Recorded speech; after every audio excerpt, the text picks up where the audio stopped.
In Focus Now, Victoria Coates, former deputy and national security advisor to President Trump. I want to start with the idea that we now have an ally that's side by side in terms of hitting back at Iran, potentially because it's had to defensively, but now in a stronger, maybe secretive way. What's your take on it?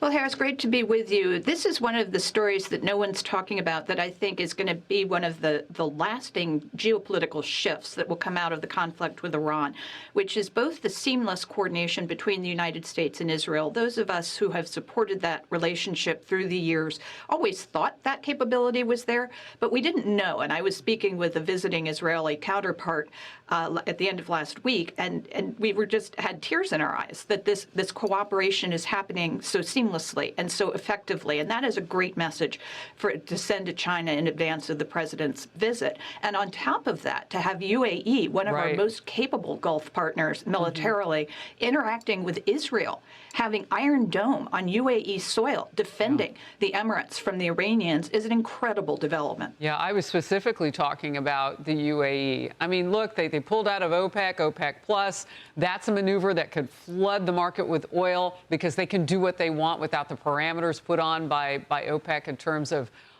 putting oil on the market. The minute that this conflict would end, that ultimately helps the United States in keeping prices lower. I mean, it's fascinating. They act more like an ally at times than members of NATO. Indeed. And I think that momentous decision to get out of OPEC will be the ultimate modernization for the Emirates. They can go up to 5 million barrels a day from 2.8 million barrels a day. And if they develop that infrastructure to go around the Strait of Hormuz, then they're not dependent on the Iranians for anything at this point. And that is just a huge development, and I think will do a lot to stabilize global energy markets. Yeah, I love what you said. This is giving us a hint at geopolitical shift that we might see out of President Trump's movement to defang, if you will, Iran of its nukes. The Wall Street Journal editorial board has this headline today: Iran thinks Trump is bluffing. The regime figures it can outlast the U.S. and the Strait and the uranium. An excerpt here. This is a regime that thinks it can absorb economic pain from the U.S. blockade longer than Mr. Trump can tolerate higher prices for oil and petrochemicals. Mr. Trump will have to persuade Tehran's leaders they've underestimated him and the pain. So how does he do that, Victoria? Well, I think it'll be a combination of things, and I did think it was ironic, as Trey was reporting, that Gallup is using Twitter, to express his views. That's something his people can't do and haven't been able to do for 3 months. They've had no internet, and so the economic pain that they are experiencing is really unprecedented, and nobody knows what's going to happen. So they may say we can absorb all of this pain, we can keep going. Well, the Iranian people can't, and so when you've lost 1 million jobs, you've got another 2 million jobs at risk. That is going to be catastrophic unemployment. Their currency has lost 98% of its value over the last decade, most of that in the last couple of years. It's essentially valueless. And so they can say that, but eventually the situation, they're going to run out of money and they're going to run out of food. And they're already rationing electricity. So I think the president's persuading them pretty well. Sounds like he's prepared to take some additional steps with partners and allies.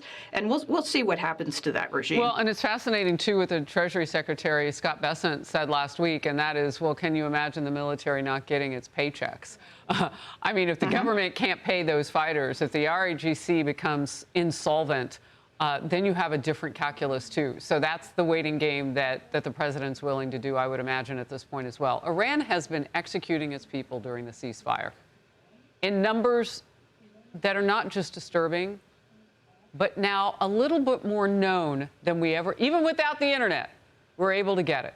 Iran executed an aerospace engineering student Monday, accusing him of spying for both the CIA and Israel's Mossad intelligence service.